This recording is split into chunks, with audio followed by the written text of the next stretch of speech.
Hey, hey, and welcome to After Hours here. After Hours. I cannot believe you just said After Hours. I'm a little tired. Welcome to Good Morning LEQ, everybody. Exactly. No, we had a long night. We had a long night, yeah. I was getting ready to start quilting again. I Oh, saw the my quilt and I goodness. was like, welcome to After Hours. Well, good morning, everyone. Happy St. Patrick's Day. Mm-hmm. Corey made sure I was blinged out. You have to be blinged out for St. Patrick's Day.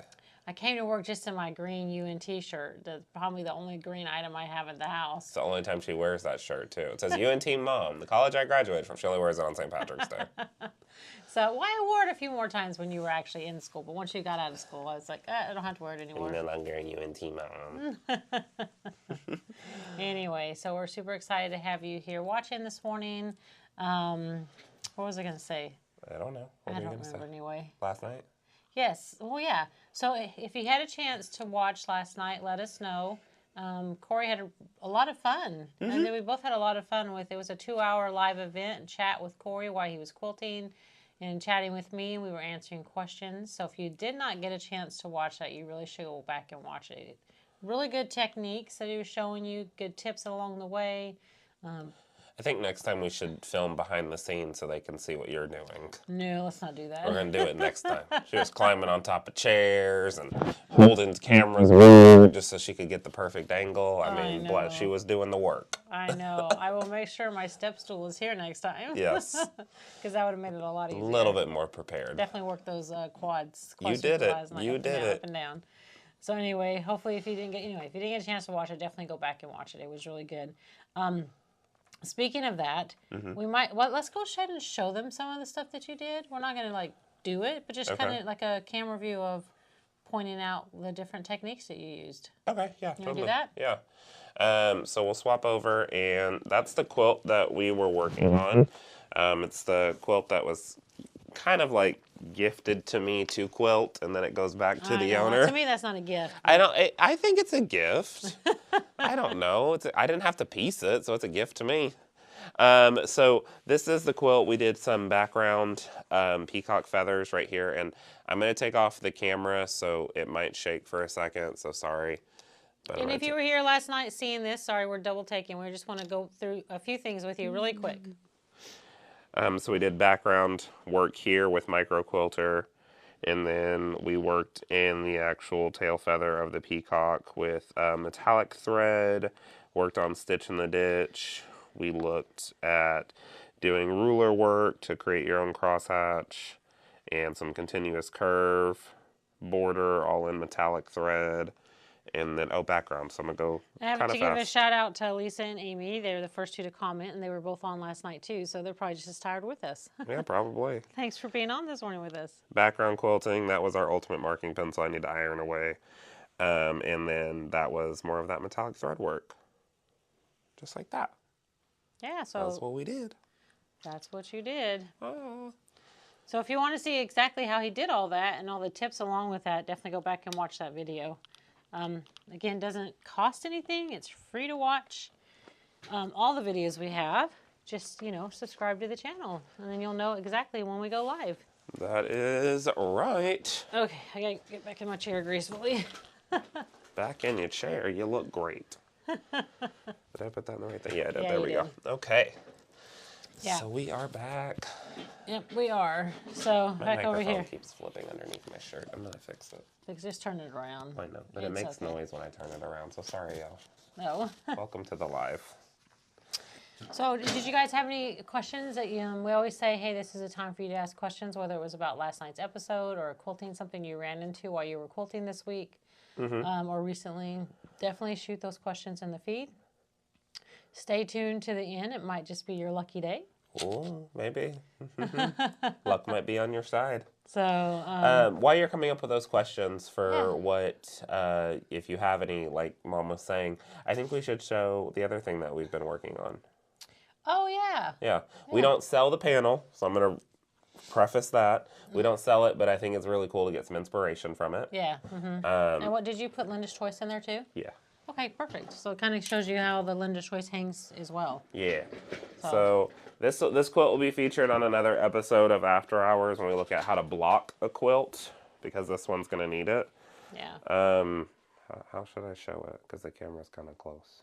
Should I just show it? Should I go Well, let's go far here? back first, and Okay. then you can show some close up. You got it? It's Yeah. So this is the Dream Big Rose. It's a new one from Hoffman. Can we see it? Yep. Okay. So I did Cardinal Candy Apple glide thread on this. I used that new spatter? Is it spatter? Spatter. Spatter backing that we sell to match it, because the inside the rose, it kind of has that spatter texture, Yeah. which is kind of cool. And I'll bring it a little closer to you. Well, it's kind of nice to see when you see it closer how detailed the work is, and he actually used the Linda's Choice batting that we sell. Here we go. Oh, pretty. So this is that Dream Big Rose. It's a pattern set from Wasatch Quilting. What did you use in the bobbin? Amy was saying, did you use microquilter in the bottom? No, I used the Cardinal Glide as well. Oh, you or used Candy Apple. The Candy Apple Glide. Apple Glide in the bobbin also. Yeah, same thread, top and bottom on this one. So that's just portions of it. I'll flip it around for you. Hello, that was my face. So yeah, just to kind of give you an idea, maybe some inspiration for the morning. That was that one. And again, it will be featured in another episode of After Hours in the future on how to block a quilt. Yeah. Because, put it over there, well, I was going to talk about time. because why. Okay, why? Tell us why. Because, thank you. Because this is so detailed and intricate, it doesn't look like it on camera. Golly, that looks nice on camera, It's doesn't pretty, it? yeah. Wow. I could just look at that all day. All the green, flashing All with the the green green. and red. It's Christmas. Because there's so much intricate, detailed work on this, it's hard to see on camera, but it doesn't lay perfectly flat right now. Yeah. So in another future episode, we're going to talk about how to block a quilt. So when you do something like this, you can block it after you're done and make it lay really nice and flat, so it gives you that finished look that you're wanting. Yeah, so just the process on how you do it, you're going to show them. Yep. Okay. So that's that. Well, there you go. That turned out really pretty. Yeah. Yeah. I like it. It was fun. It quilted up fast, too. So what was the panel name again? We don't sell this panel, but you can get it anywhere if you like it. Dream Big Rose. Dream Big And it comes Rose. in 3 colors. The red, then it comes in like a purpley pixie blue. Oh, I bet that's pretty. It's pretty. Yeah. And then it comes in like a cream ivory. No, I like the natural. blue, purple one would be The, really the pretty. purpley pixie blue. It's pretty. The purpley pixie blue. That's what I'm calling it. Purple pixie blue. You're so funny. So anyway, any other things you want to talk about? No, Lisa said never knew you had to block a quilt. You don't really have to block a quilt. It's just personal preference if you want it to lay nice and flat. Blocking a quilt is wonderful for show quilts, for wall hangings, to get that perfect crisp finish. I'd say for especially for like a wall hanging. Yeah, so that way And it it doesn't only like kind of if you- wave on you. Exactly. And when you do so much intricate work like that was stitched on there, you have to do something to be able to lay it flat Because again. it's stretching all that stuff, shrinking all that fabric into all those tight spots. Yep. And then it ends up doing this way. Y'all know what I'm talking about. You've seen it. You've seen it and wondered why it does it. But that blocking fixes that. All right, so so she said that Lisa said similar to knitting. That's what you do. Randy was like, Randy, thanks for again watching last night. She made a comment up there. Oh, yeah. Will you show future how to square up a panel? I can. Yeah. Yeah. You just show square up a How panel. to square up a panel. Yeah, we can talk about that because they're not printed straight. No. They're not. But you can square them up in the process. You kind of have to stretch it a little bit to get it right. But yeah, you can. Yeah, yes, we can. Amy says, how's Tucker doing? Thank you, Amy. Tucker is wonderful. He's getting used to being potty trained. He's getting there. We're working on it. But he is wonderful. He's a cuddle bug. He's only barked once since we've had him. Yeah. He's just calm, cool, and collective. He loves to play with toys, which is like a big woohoo for me. I can't wait to like play fetch with him. So other than that, he's wonderful. Yeah, he's like a big furry ball. He's a cotton ball. Yeah, Ryan was like, he's like a sheep. He's so soft and fluffy. Yeah. And he has a very cute personality, and he doesn't like to leave our sides. Yep. So. Fun. Yeah, but he's good. He's learning how to jump on the couch right now. Yeah, he had a video watching him at home trying to jump on the couch. He was trying. It wasn't working out in his favor, but he was trying. But he's already getting bigger. Yeah. Yeah, they grow quickly until they get to their maximum height potential. Right. Dog news with Corey. Dog news with Corey. Thank you so much for joining my dog talk today. But Mom will be able to talk about him because she's going to start babysitting Tucker. Oh, we'll see. She loves Tucker already. Tucker's adorable. I'm just allergic. I know he's hyperallergenic. He's hypoallergenic. I'll give him a chance. Most pets I am very allergic to. You have to test the theory. So I'll test the theory on this one. I'm going to make sure the insurance policy's paid up. I'm just kidding. So, I'm just kidding. Anyway, anything else you want to talk about? Like, I don't know. I'm kind of I've ideaed out. Talked out for the day. We had a lot of great questions last night. A lot of good information. People asking stuff that we didn't think of, and we were able to answer for them. So. Oh, how about this? Oh yeah. Yeah. Oh well, that's right. Yeah. You made me hang this up. So this is one of the panels that we still have available. We're almost out of stock on, but if you want something to test or have fun with, they're really cost effective right now. I think they're like $14 now. Yeah. But you get the panel and you get the backing. So it's not just the panel, you get the backing as well, and it has enough to bind it as well. You have to be very conservative with the binding. But I mean, there's enough for that. And then we just put the what was it called? By Amy's foam? Amy's soft and stable. Yeah, soft and stable on the inside, and then he just cross-hatched it. So you can do that with any wall hanging. Yeah, that soft and stable is a nice little foam. It's made for bags, so it keeps it nice and straight. So if you're wanting to try something out on a panel or a wall hanging, this stuff. And it stitches really nice. So why don't you take it down and show it up close? Well, because they can see like the thickness of it and how well it stitches in. You know how hard it was to put it up there straight? That was not that hard. It took me 5 minutes. And I had to get approval from the board. I know, right? There we go. That way they can kind of get an idea of what you can do since we just showed that one with Linda's Choice. Oh. Which makes it a little softer, but this is more of like a foam, like if you just want to hold it. So you just want to look at the thickness of the foam, or you want to see the thing? You can see both of it. Okay. Not the whole thing. I mean, they saw it back there, but just that's up close with the stitching and the crosshatch. Oh, I still have to do that crosshatch video. Yeah, you do. I got to get on that. Anyway. And then that's with that by Amy soft and stable foam. So it has a good, actually I should look over here. There we go. It's got a good texture and puff to it on that. But it just makes it light. Look how flat that is. Just nice and flat. So perfect for wall hangings. Yeah, I mean, or the bags, or whatever you want to use. Placemats. I wonder if you could put it in placemats and table mats, right? Or with a. You could probably put it in a placemat. You just don't want to bring out a scorching plate of fajitas and set it on it. Yeah, I don't know how that would attack it temperature wise. That's true. So that might melt it. Yeah, I don't know. It may or it may not. But yeah, we don't know the theories behind that. Yeah, Somebody can tell us. Yeah, we don't want to give you the false information. All right, so Lisa has a question. Can you chat about scrim plus and minuses? I have no reason, but I've always thought it wasn't desirable.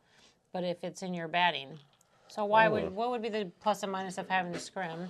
There's not really a minus to having scrim. Yeah. It's really pretty much all pluses. There should be laying out there. Yeah, I've got one right here. Okay. Yeah, no, actually scrim's nice to have, especially so you can actually show it closer. Yeah, He's going to pull off the scrim and show you the difference. It's very hard to do. There it is. Yeah, it takes a little effort to get it off. Yeah, that's good though. Yeah, no, you want it to stay on. You want it to stay on. He's going to show you a close-up of what the batting is with and without scrim and why the difference is nice to have, especially on a long-arm quilting machine. Yeah. All right, so the Linda's Choice batting right here, 100% cotton with that scrim. So nice, soft cotton batting, but on the back, I have peeled it away and it's hard to peel it away. But that's the scrim layer. It's super duper thin. But it's a thin polyester layer that's needle punched in to keep the feel and keep it nice, not the feel, keep the stretch from coming out. Because if you use a plain 100% cotton batting without scrim, it's like a cotton ball. So right here, if I took away the scrim and then take this batting, it peels right apart. Yeah. That's how 100% cotton batting works. So that scrim keeps it nice. God, I ruined a sample. She gave me the look. That scrim keeps it together and keeps it nice and stable, especially when you're stitching far apart for show quilts even. Yeah. It's going to keep it together really, really nice. When it's washed up, it's going to hold together. Yeah. When you wash a cotton batting without a scrim, it it moves a little bit depending on how far your stitch length is. Yeah. Which isn't a bad thing. No, At all. no. It just depends on At what you're. all. It's It what depends on the end use the case end of the use quilt. of it exactly. Yeah. So if you're looking for a super cuddly batting to put in your quilt because you want to really cuddle and wrap in it, then you would probably not use the one with scrim in it. But if you're looking for one to lay flat over your bed, wall hangings, show quilts, something you really want to just kind of lay, kind of like the flower panel I just showed you, that's when the batting with scrim is really nice in there. So if it's one of those quilts, like she was saying, that is going to be that one that comes out seasonally, Yeah. that is a show piece on your bed. On your Not bed. a show quilt that's up in the stand, Yeah. but a show piece on your bed that you don't really use. It's just there Or to over see your couch or over the over- couch or yeah. stuff like that. You'll want that to stay together with the scrim because over time the weight of the batting as well will kind of separate if you have it hanging over your couch for a year on end. Yeah. Or you have it hanging up on the wall for a year on end. That batting can kind of stretch down Just a little bit. if it doesn't have that pull. But that also brings in the other side of the topic. If you're wanting a nice cuddle up, bundly quilt that you want to just feel all fluffy in, 100% cotton batting without a scrim is wonderful for Yeah, that. exactly. Yeah. So I guess that's your plus and minus. Yeah. Yeah. That's one way Yeah. to look at it. But yeah, no, it's good stuff. But I mean, if you're doing a quilt that you really want to stitch far apart on, you know, up to 8 to 10 inches apart because you want to do large cross hatching, or like I'm about to do a comforter that I just want to do blocks, like big large blocks on Just there. stitch in the ditch around the blocks even. You would, I mean, it'd be good for that. You'll want a scrim for that. Yeah, scrim for that. You'll want a scrim binder on that so the batting doesn't move around. Yeah, or polyester. You could Or do anything. poly. But if you're wanting to stay with 100% But if cotton. you're staying with 100% cotton, that's what the scrim is. Yeah. Yeah. Well, there you go. Boom. Hopefully that helped answer. Sometimes we go around about and answer questions. Well, because when you go into the answer, then there's like, well, it could work for this use case Yeah. or this use case or Yeah. this use case. There's so many different things. And I think that's why there's so many questions on batting is because there's so many, well, it could do this, well, it couldn't do this, but in this case it could do this, but in this case Yeah. it didn't do this. That's very true. Very true. We'll have to do another live Q&A with batting. Maybe next time when you're doing some quilting, we'll have some batting in there to show the different close-ups. Oh, okay. You can have batting school. Yeah, batting school. Batting school. Perfect. Like our little TikTok. Yeah. All right, everyone. Do we have any other questions? If not, I think we should just kind of. I think we're good. We've got quite a bit to do today. Yeah, we because we do. were playing around yesterday. I know, trying to I know. get everything ready. Not doing the stuff on the job. Batting is confusing. Yes, it can be. It can be. It can be. But that's what we are here for. To answer the questions. It is, and we definitely have quite a few YouTubes on our channel also that go over different batting uses and what you would use them for. But anytime you have a question on anything that we sell or anything that goes into quilting, You can call us. You can text us. Yeah, you can you email can us. shoot us an You email. can messenger us. You can Instagram DM us. There's a lot of different ways to get in contact with us. it takes a little time sometimes to get back, especially if it's over a weekend or after midnight, but because that does Yeah, happen. I'll be sleeping. But we will definitely get back with you. Okay, well, like we said at the beginning, it is your lucky day. So today, because it is St. Patrick's Day, we are going to give away. Do we have a question? I've got a couple, but you can say what you want to say real quick. Okay, we're going to be giving away 3 gift cards. Woo-hoo. So $10 each, 3 gift cards to go towards your next purchase. Be really easy to use. So get ready to type in the answer. It'll be the first 3 answers that we see on our side. And then we'll give you a shout out and you'll have to contact us. Anyway, so go ahead and answer the question. Okay. So let's see. I've got one from Donna. Would the scrim be on the top or bottom of your layers? Depending on the brand of batting, but for the Hobbs brand of batting, it is on the bottom layer. And But that's a good question though, because when it is on the bottom layer, so you should, this is the only batting that it does need to be laid on the bottom when you're stitching. So we know that's important. Yeah, you would have the scrim facing down when stitching. oh yeah, I'm sorry. You're like, what are you I'm talking on the back. about? I'm on a different train Yeah, of thought. so the scrim is on the bottom, and then at least for this brand, the Linda's Choice and the 100% cotton from Hobbs that they sell with the scrim, that's the only batting that Hobbs sells That has a right or has a wrong side. right or wrong side when you're quilting, and you always want the scrim to be down facing down. So that was a good question to ask because we didn't talk about that. Yeah. And then Amy said, back to microquilter thread question, do you always have the same thread on top and bottom? I have problems with microquilter in the bottom. Depending on your tension abilities with your machine, you can switch things out. If you're doing a really like a permacore or an omni on top and doing microquilter on the bottom, you're going to have really hard time getting tension correct. Okay. It's almost... Well, they're hugely hugely different, yeah, in weight. Yeah. Now, if you're using bottom line on top and microquilter on the bottom, you can get away with it. But 99.999 times out of 10, I'm using the same thread top and bottom. Yeah. Unless it's like a metallic.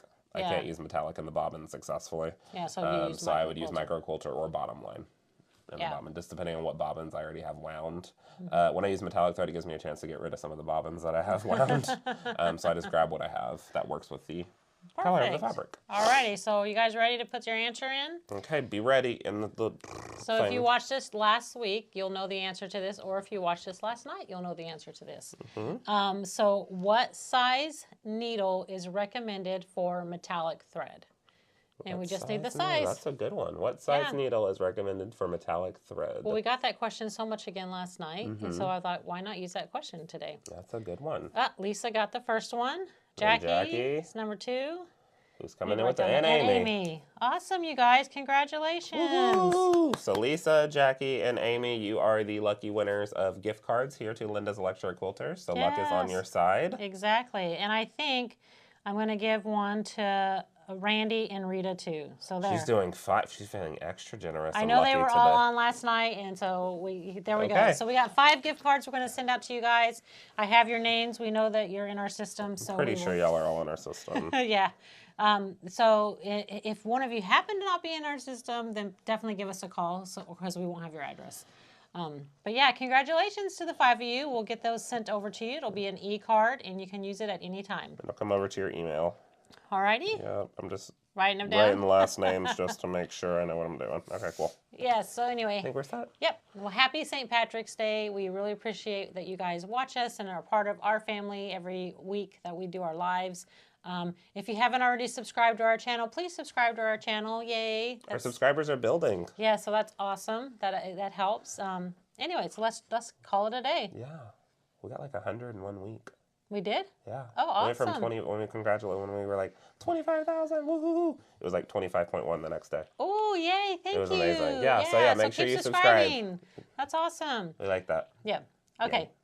All right, you going to do your thankful for? Oh, yes, I forgot to do thankful fors. Oh, my goodness. I was so excited about giving stuff away. So I know. We like free stuff. I know. So just a little quick thankful fors, and you can definitely put yours in there for the feed as well. This week I am thankful for like inspirational messages, like so I went to a women's conference last week. It's called Time Out for Women, and I was able to refocus my thoughts, refocus my feelings, just to kind of take a break from life and just have inspiration given to you. So I'm so appreciative of the time that people take to put out those inspirational messages to help other people. And it just kind of refocused me back to what's important to me, which is my family and my faith. Oh, I love that. Yeah. And so what about you? I'm thankful for our amazing customer base that we have. Y'all keep us going every single day. Yes. You have no idea the love and support that y'all provide us, what that does for us. And we're so happy to be able to share our knowledge with you and share our family with you and make your dreams come true as well through your quilting. So that's what I am super duper thankful for. And Jackie said we don't have her address, so Jackie, you need to give us a call give us a call so we can have your address. Oh, yes. Yep. Yeah, Jackie, give us a call. call. No problem. Just give us a call. We'll have your email address, and we'll get that sent over to you. Awesome. Alrighty, well, thank you all so much. Have a happy St. Patrick's Day, a wonderful weekend, and we'll see you next Thursday on After Hours. Sounds good.